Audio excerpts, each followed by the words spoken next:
Ever since I was little, I've had a passion for walking. Over the years, I've managed to discover some of the most beautiful and memorable parts of our wonderful country. I've been lucky enough to visit so many magical places, and now I'd love to share them with you. In this series, I'm taking you off to explore some of my favourite walks for all the family. Each one offers a manageable morning or afternoon stroll, gorgeous views, and a well-earned treat of a pub lunch or a picnic. So pull on your boots and join me, Julia Bradbury, on my best walks with a view.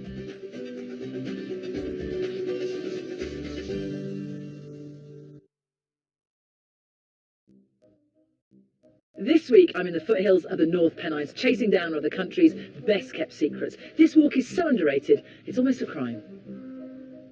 Our walk starts here in the historic village of Dufton. Hidden beneath the great hulking Pennines. This ancient settlement prospered thanks to lead mining in the 18th century. Now a conservation area, it's home to friendly locals, the notorious Helm Wind, and a Pennine Way walker or two looking to rest their heads for the night. Not to mention the highlight of today's walk, the Grand Canyon of the North. And with over 16 million visitors making it to the nearby Lake District every year and just 6,000 getting up to hike up Nick, it's a very well kept secret. Before we get going, let's look at the route.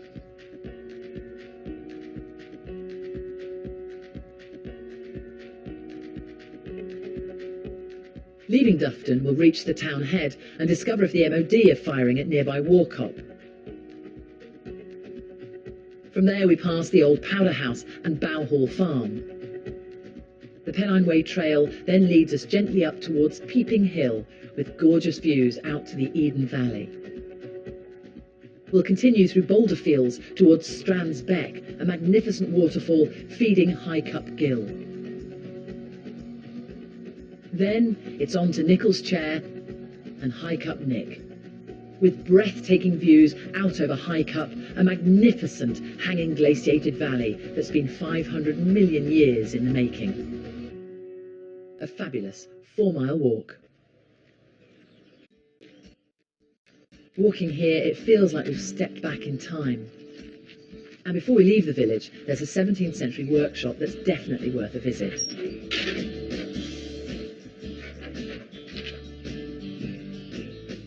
It's home to John and his son Graham, whose family have been handcrafting Rudd's rakes since 1890.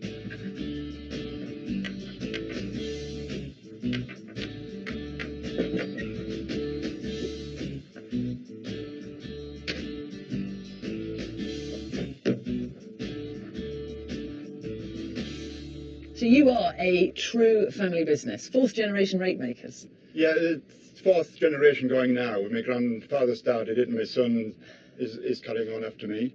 The rakes are pretty famous now, aren't they? They've made some good appearances. Well, they were used at Olympic Games 2012 Olympics. And a lot of athletics meetings use them on, raking the sand in the long jump pits. Golf courses use them in the bunkers. Yeah.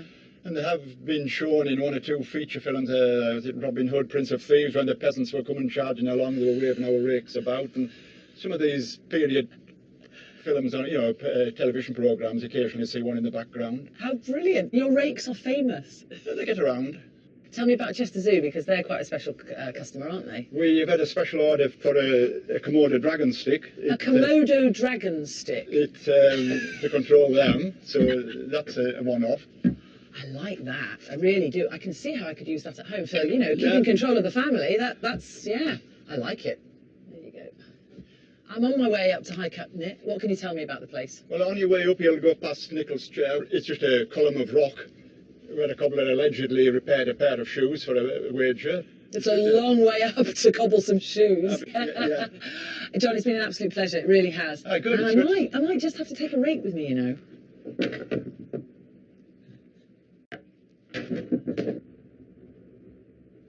Thank you very much. I know somebody who's going to be very happy with that as a birthday present, John. Good. Thank you. Great to meet you. Yeah. Bye now. Now, what am I going to do with this? I can't take it up there with me. With my prize rake safely stashed away, it's time to head for the hills. The armed forces take part in regular exercises in nearby Warcop. We should soon know if that's the case today. The red flag means that the MOD are training, so don't be surprised to hear the pitter-patter of gunfire.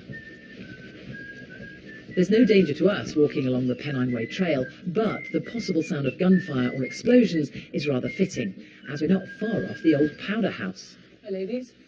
In the 18th century, the London Lead Company took control of the local mines, and to ensure people's safety, they stored their explosives well outside the village. And this is where they kept the gunpowder. All very safe now.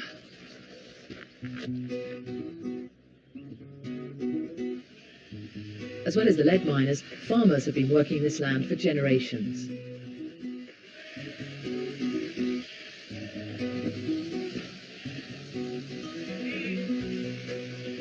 I'm meeting Frank and Harry just up ahead at Bow Hall Farm. Harry started farming in 1936, and Frank, knowing High Cup like the back of his hand, also turned his hand to gamekeeping. Although I'm not sure he was a fan of the suit. Are you two having a good old gas? Oh, yeah. Hiya, Harry. All right. How are you feeling today? Not bad. Not bad? Yeah, all right for my age, anyway. I was going to say, how old are you? 93. 93, Yeah. looking amazing. Yeah. Eh? Is it true, Harry, rumour has it, that you were sold here as a boy, is that right? There wasn't room for me, so they sold us to a farmer, you see. That sounds awful, Harry. Yeah. But has it been a good life? But if we lived in village, so I was near home, so I enjoyed it, really. You did? I went to live in a nice bed in a nice big warm house, and they got £9 for 6 months' work. And they said, just take him away and learn him how to work, and train him how to work and feed him and look after him. So I thought it was great, like being on holiday. These days, you see, Harry, that just seems like such an extraordinary story, an extraordinary thing to happen. Well, you see, hiding is like a sheep market of human beings. Grown-up men and young lads at 14. The young lads at 14 got about £10 for 6 months. But they get fed and trained out to farm.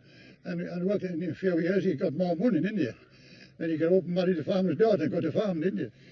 And did you get the farmer's daughter? I did it, really. But I had to buy the farm. So, all in all, it's been a good life. Oh, I loved it, yeah. Education. And do you love it round here? Do you love the land, the landscape? Oh, fantastic. Lived on land all my life. And you two have known each other for forever? Yeah. Yeah.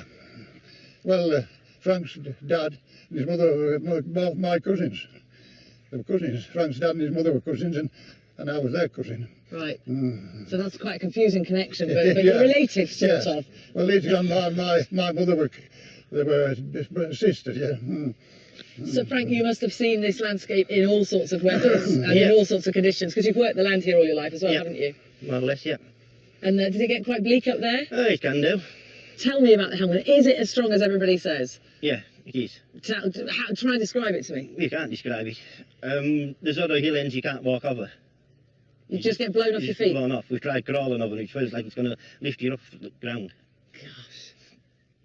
And we had sheep blown up beside the fence. It holds them there for a bit and then drop back down. Blimey. Sounds like the helm wind doesn't play around. James, great to chat to you. I've got to carry on, otherwise I'll never see anything at this rate. Take care. Look after him, Frank. Yep.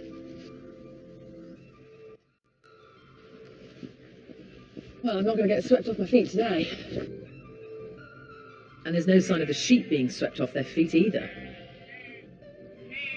I'm told the helm wind can uproot turnips from the fields and can last for days. It's so strong it's the only British wind that's been deemed worthy of a name. Unique to this area, and with swirling gusts of up to 80 miles an hour, legend has it even assisted the English defence, throwing the French cavalry off their horses during the reign of William the Conqueror. But with the wind at ease today, I'm on track for what famous fellwalker Alfred Wainwright has described as a natural wonder and unforgettable sight. Onwards!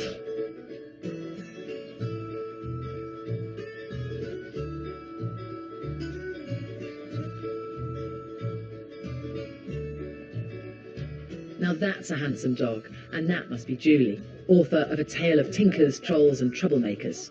She knows all about the legends in these parts. No, we're just enjoying the view of the Eden Valley.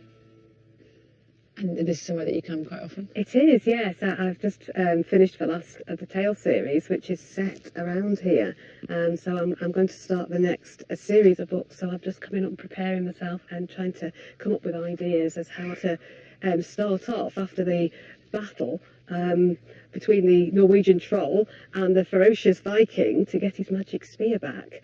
So when you come here and you're having your thoughts and your moments, what is it about this area then? What is it that you find so captivating? I think you can't help but feel connected to this land. It's magical, and there are a lot of Cumbrian folklores and tales that are embedded in this part of the country as well. It's ancient and it's timeless, and because it's timeless, I think there are infinite possibilities that could happen here, almost to the point that anything that could happen probably already has. Got to ask you about the dog before I go. He, she? It's a he. This is Ollie Dog. Oh, I bet he's great company. He's fantastic company out on the fells when you're walking for hours at a time. I bet. And obviously you'd feel very safe with him as well. Yes. He'll protect you from the trolls. Yes, absolutely. Beware when you get up to High Cup Nick. Just watch. I will. All right, great. Absolutely. See you. Thank you. Bye.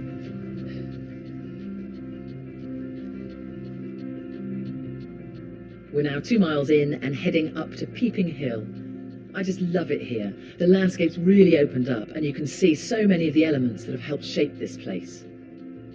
From the farmers' sheepfolds and the old lime kiln to the gorgeous volcanic-looking pikes in the distance. Made up of slate and volcanic rock, they formed more than 400 million years ago.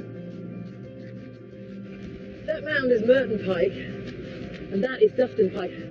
And they're sort of the gateposts to the beautiful Eden Valley that's stretched out across the horizon in that direction. Very, very lovely, but not the treat that we're heading towards today. That's in this direction. Hello. That looks like fun. I'm going up here for a better look.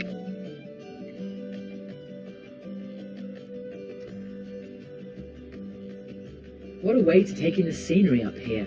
Must be fantastic. Join me after the break when I get to meet one of the fastest men in the country and I finally get to see one of Britain's best kept secrets.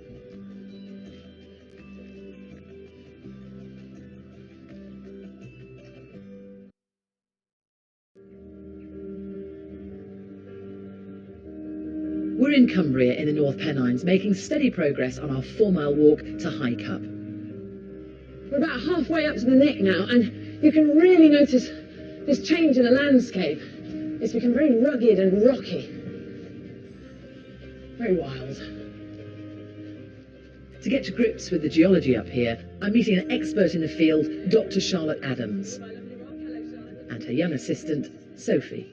This is a very special area for you, isn't it? Because you've been coming for quite a long time. Yes, so I first came here about when I was 16, so several years ago now. Just a few. And I came here on a GCSE geology field trip. And one look up at this place and I was just absolutely smitten with the subject. By the end of the day I had a bag full of rocks and I have been working in geology ever since. What makes this place so geologically exciting? You've got some of the oldest rocks in the Pennines, which are around about 500 million years old. And you've got this wonderful windsill here that's been intruded into the landscape. This is my first proper sort of glimpse at High Cup. Do you think it deserves this moniker that it's got, the Grand Canyon of the North?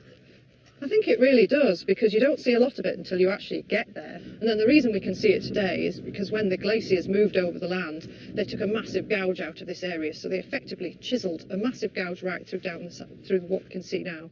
Fantastic. And what are you doing today, Sophie? I'm taking pictures of the rocks for my mum. Very important job indeed. So what are you working on? What's the project? I'm working on deep geothermal energy, and we're looking at getting that from a variety of sources, and one of those is abandoned mines. And of course this area was really important because they mined lead here, and now we're going back into these mines again because they contain water. Many of them are flooded after they closed, and we can take the heat out of that water and use that to heat homes and businesses throughout the UK. Your mum is saving the planet. How cool is that? Yeah. Do you think you're following her footsteps? Probably. Probably? Yeah. Yeah, good work, people. Doing it for the ladies here, the rock queens. Thank you. Lovely to see you. And you, bye-bye.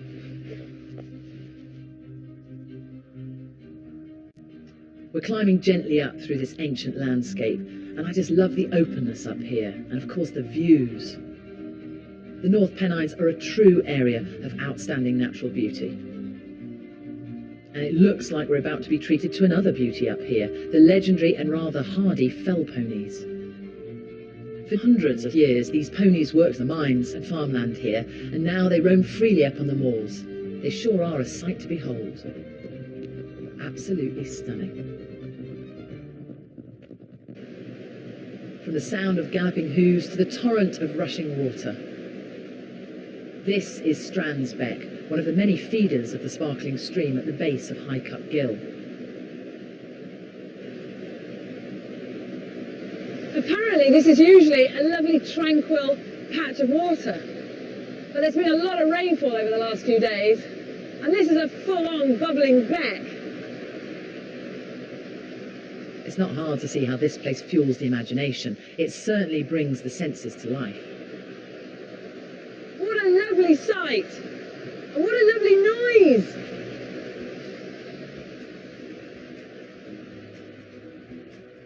We're well on track for High Cup Nick, and it looks like a few others have made it that way too.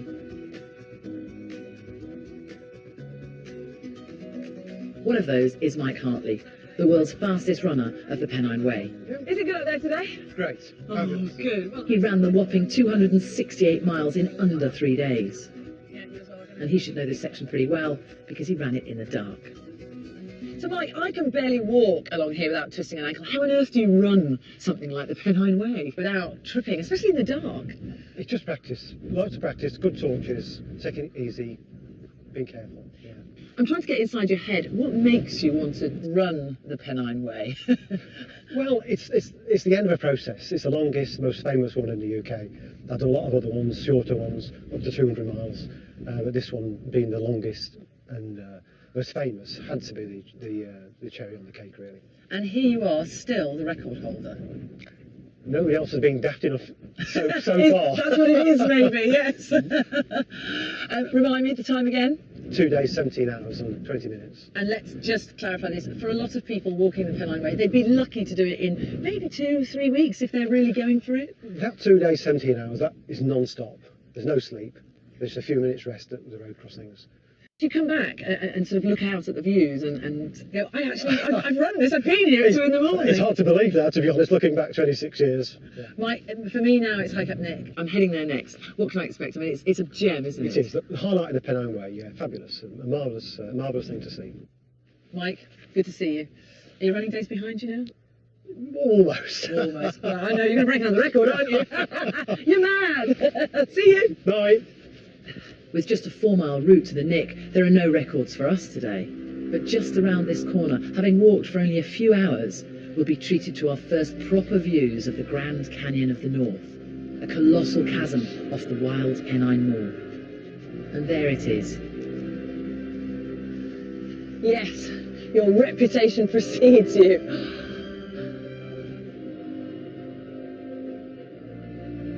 Now you can see the many streams that feed the glistening beck 700 feet below. And the windsill that formed a staggering 295 million years ago. Among that is Nichol's chair. I suppose the cobbler who climbed that had a great view to work from. What strikes you about High Cup is its vastness and wonder. You just don't feel as if you've worked hard enough to deserve the spectacle.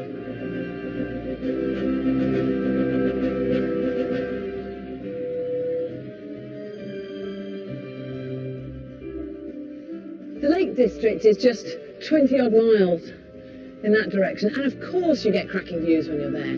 But you also have millions of people to compete with every year. Here, it's just you and a few thousand others. I could take in that view for hours. But before the light fades, it's time to head back to Dufton for a well-deserved pint and to join the locals, who know all too well the wonders of High Cup. It's like joining a very special club. Thank you. Well, I'll tell you what, the Grand Canyon of the North doesn't disappoint, and I think the secret's out.